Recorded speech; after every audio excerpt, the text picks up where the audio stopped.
Okay, so actually, this would be interesting to talk about briefly. Can you talk about why for underdeveloped muscle groups, why the higher volumes for Yeah, those?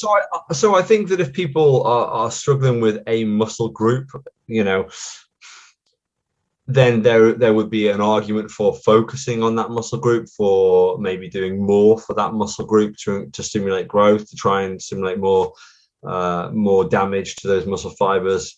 Um, I think that we have to be really, really careful with that, because as you do more for a muscle group, you might need more rest and recovery Yeah, that's what for I it. was thinking. Yeah. And I think the other thing is, I mean, I've known over the years, I can think of good friends of mine over the decades, one of which has, you know, this sounds weird, but has great like pec development and lesser arm development, and the other one has great arm development and lesser pec development. And the reality is they've trained together probably for 20 years.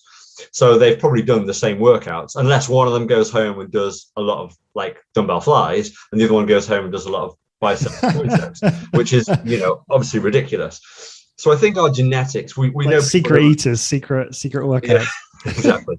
So we know people who are genetically predisposed to have a bigger chest or bigger arms or bigger quadriceps, and that might be because of their biomechanics. It might be because of the origins and insertions and the muscle belly size and so forth.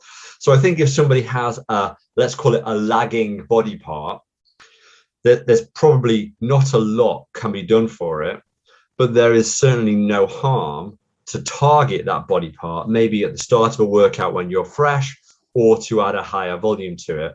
As Luke would always say, as Luke Carlson would always say, I wouldn't consider myself having done a workout unless there's been a single joint biceps in it. So, some people will want to have that extra volume for a certain muscle group and so forth. So does this kind of suggest then that a lot of the specialization routines you see, even in high intensity training, probably don't make any difference, but perhaps won't have much downside? I So you know without what I mean by that, right? Like the specialization routines, just to like where they just, okay, this is it's a full body workout, but it's got like a tricep emphasis or a bicep yeah, emphasis or whatever. Right. Okay. yeah.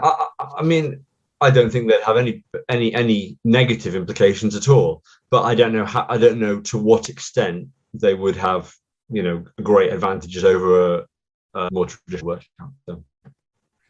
Okay, cool. Awesome. James, this is turning into the greatest Again, podcast of all time. Go on. Sorry.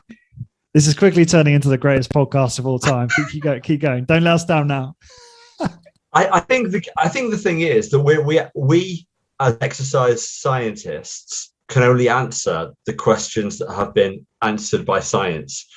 And the problem is that the masses, the HIIT community, the bodybuilders, the personal trainers, the gym bro, have more questions than can be answered, and really are asking such questions into the minutiae that they're almost never really going to be answered, because of the time it takes to do the study and the money it takes to do the study and so forth.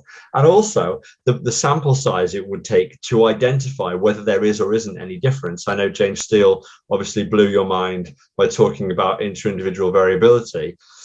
And I think the biggest difference is that if we know how small the difference is there is between somebody who trains versus somebody who doesn't train, then we know just how small the difference would be between two people that train but do very, very slightly different protocols. So I think it's just, some of these are just almost impossible to answer.